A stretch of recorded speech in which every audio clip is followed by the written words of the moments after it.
নমস্কার বন্ধুরা, আমার রান্নার ব্লগে আপনাদেরকে স্বাগত জানাই। দেখুন, এই যে ভোলা মাছ, এগুলোকে আমি নুন হলুদ মাখিয়ে ভেজে রেখেছি।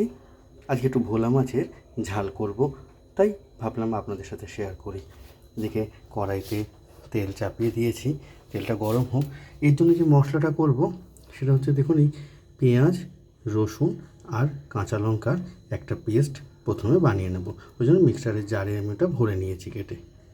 তেল গরম হয়ে গেছে আর আমার মিক্সারের পেস্টটাও রেডি।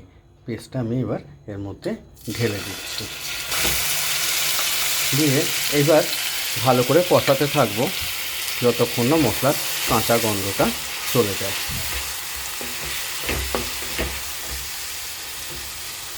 মশলাটা ভাজা ভাজা হচ্ছে, তো এবারে আমি এক এক করে গুঁড়ো মশলাগুলো মিশিয়ে দিই। গুঁড়ো মশলা মানে লবণ,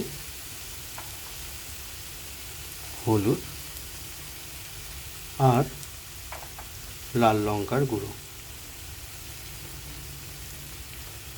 এবার মশলাটাকে আরেকবার কষাতে শুরু করব। এর সাথে সামান্য ধনে গুঁড়ো অ্যাড করব। এই ভোলা মাছের সাথে না ধনের ফ্লেভারটা আমার বেশ ভালো লাগে। আমি অনেকবারই করে দেখেছি, আপনারা যদি কেউ না দিয়ে থাকেন একদিন করে দেখবেন।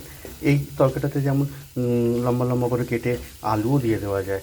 যদি অন্য কিছু সঙ্গে না থাকে, যে তাহলে আলু দিয়ে আর ভোলা মাছের একটু গ্রেভি তৈরি করে নেওয়া আর কি।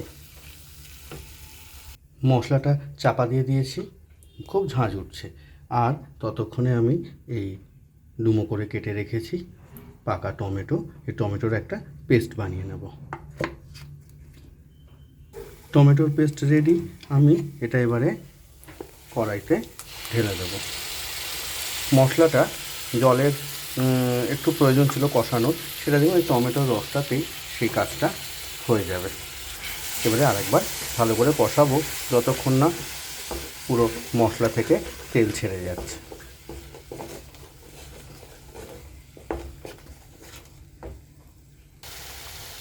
টমেটোর কাঁচা গন্ধটা একেবারেই চলে গেছে এবং দেখুন মশলা থেকে তেল ছাড়তেও শুরু করে দিয়েছে। এই সময় আমি একটু এতে জল দেব, যতটা প্রয়োজন, দিয়ে মাছগুলো ছেড়ে দেবো আস্তে আস্তে।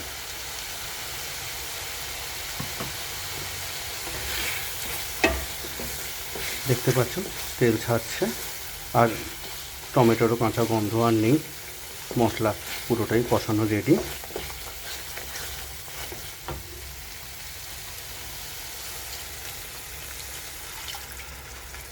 এবার এর মধ্যে আমি মাছগুলো দিয়ে দেব।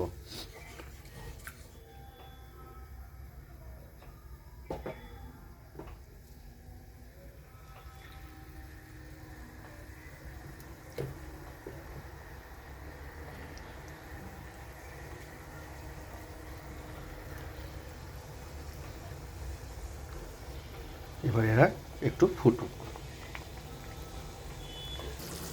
দেখুন, ভোলা মাছের ঝাল আমার রেডি।